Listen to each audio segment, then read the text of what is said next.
Friends, आप सभी के अपने यूट्यूब चैनल लीगल अवेयरनेस में बहुत बहुत स्वागत है। मैं करीम अहमद सिद्दीकी एडवोकेट। साथियों, क्रिमिनल मुकदमों की कार्रवाइयों के दौरान आपने एक शब्द ज़रूर सुना होगा, कॉग्निजेंस, संज्ञान। अक्सर जो लोग कोर्ट कचहरी जाते रहते हैं या जो लॉ फील्ड से जुड़े हुए हैं, तो उन लोगों की बातचीत के दौरान ये बातें आती हैं कि मजिस्ट्रेट ने फला अपराध पे संज्ञान ले लिया। तो आज की वीडियो में इसी से संबंधित जो महत्वपूर्ण प्रोविज़न हैं, क्रिमिनल प्रोसीजर कोड के जो महत्वपूर्ण सेक्शन हैं, उन्हीं के बारे में बातचीत करने जा रहा हूं। आज इस वीडियो में डिस्कस करेंगे कि अपराधों का संज्ञान लिया जाना क्या होता है और मजिस्ट्रेट की न्यायालय के द्वारा किसी भी क्रिमिनल केस का संज्ञान किस किस तरीके से लिया जा सकता है। बहुत ही महत्वपूर्ण जानकारी है। अगर आप जूनियर एडवोकेट हैं, आपने अभी अभी प्रैक्टिस शुरू की है, तो भी ये जानकारी आपके काम आएगी प्रैक्टिस के दौरान।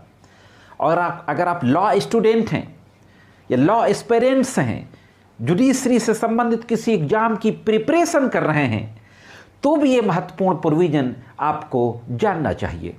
तो साथियों, देखते हैं कि इस संबंध में क्रिमिनल प्रोसीजर कोड में किस तरीके के प्रोविज़न दिए गए हैं। दोस्तों, इससे पहले कि हम इस बात को देखें कि मजिस्ट्रेट के द्वारा अपराधों पे संज्ञान किस किस तरीके से लिया जा सकता है, उससे पहले ये जानना जरूरी है कि आखिरकार ये संज्ञान होता क्या है, कॉग्निजेंस।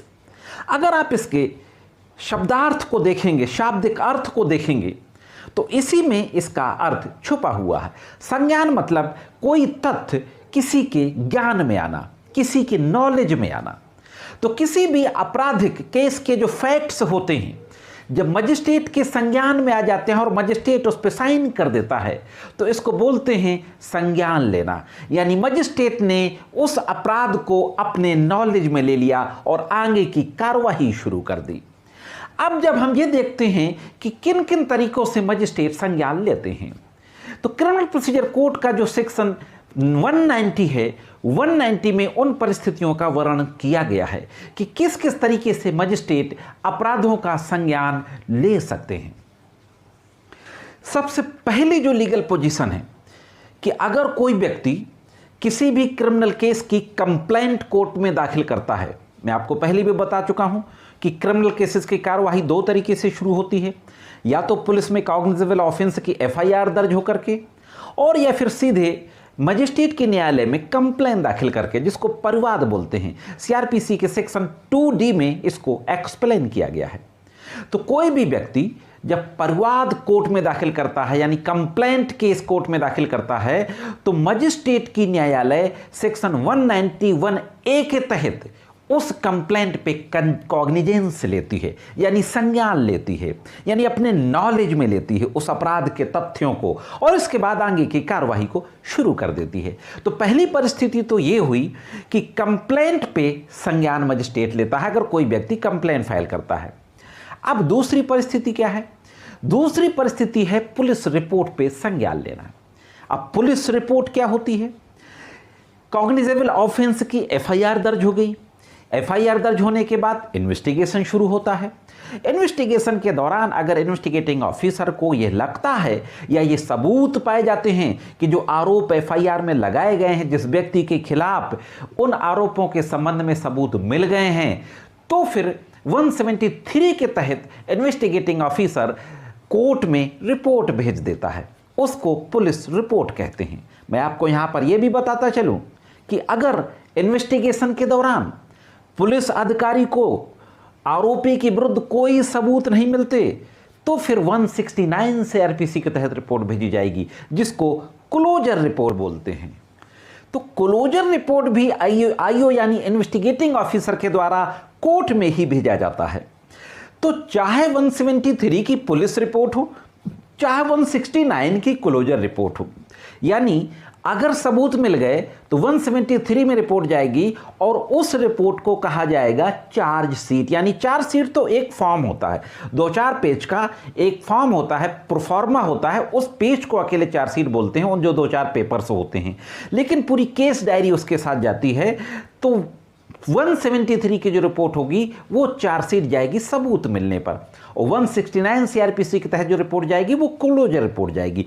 तो दोनों ही परिस्थितियों में 191 बी के तहत पुलिस रिपोर्ट पे मजिस्ट्रेट कॉग्निजेंस लेता है, यानी चार्जशीट जब सबमिट होती है कोर्ट में तो उस कॉग्निजेंस पे जैसे ही मजिस्ट्रेट पूरी केस डायरी को पढ़ने के बाद इस नतीजे पे पहुंचता है कि इस अभियुक्त के खिलाफ पुलिस द्वारा जो रिपोर्ट प्रेषित की गई है उसमें सफिशिएंट एविडेंस मौजूद हैं, तो उसमें फिर वो अपने साइन कर देता है। इसको बोलते हैं संज्ञान लेना। इसी तरीके से जब 169 सीआरपीसी के तहत रिपोर्ट भेजी जाती है तो उस पर भी कोर्ट कॉग्निजेंस लेती है, और कॉग्निजेंस लेने के बाद जिस व्यक्ति ने एफआईआर दर्ज कराई गई है उसको नोटिस जारी कर देती है। वो एक अलग प्रोसेस है, उसमें मैं पहले एक वीडियो बना चुका हूं।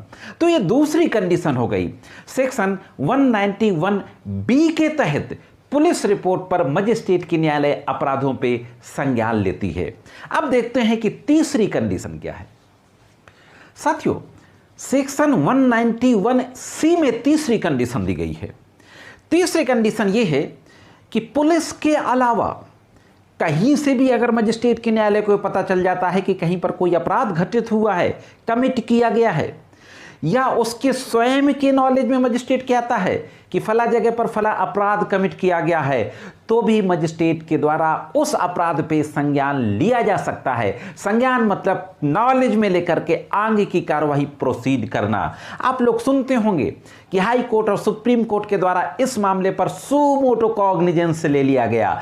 इसी तरीके से मजिस्ट्रेट के न्यायालय भी अगर उसके नॉलेज में आता है कहीं से भी कि फला जगह पर एक अपराध कमिट किया गया है, तो मजिस्ट्रेट के न्यायालय भी सेक्शन 191 सी सीआरपीसी के तहत उस अपराध पे कॉग्निजेंस ले सकती है, और कॉग्निजेंस लेने के बाद फिर आगे की प्रोसीडिंग होती है, केस आगे प्रोसीड करता है। आगे की कार्रवाई कैसे चलती है किसी अन्य वीडियो में डिटेल में उसके बारे में बातचीत करूंगा। तो साथियों, यह थी कॉग्निजेंस के संबंध में महत्वपूर्ण कानूनी जानकारी। मैं समझता हूं कि जानकारी आपको जरूर पसंद आएगी और आपके काम आएगी। ये जानकारी कैसे लगी कमेंट्स करके ज़रूर बताएं, और मेरे द्वारा जो वीडियो में जानकारी दी जाती है अगर आपको अच्छी लगती हो तो वीडियो को लाइक और शेयर करते रहा करें। साथियों, अगर आप मेरे चैनल में नए हो, वीडियो को पहली बार देख रहे हो, तो चैनल को सब्सक्राइब करके बेल बटन को हिट करके ऑल पे सेट कर दें। आज की वीडियो में सिर्फ इतना ही। मिलते हैं किसी अन्य वीडियो में कानून की कुछ अन्य जानकारियों के साथ। तब तक कानून की विभिन्न तरीके की जानकारी के लिए देखते रहें लीगल एंड सोशल अवेयरनेस।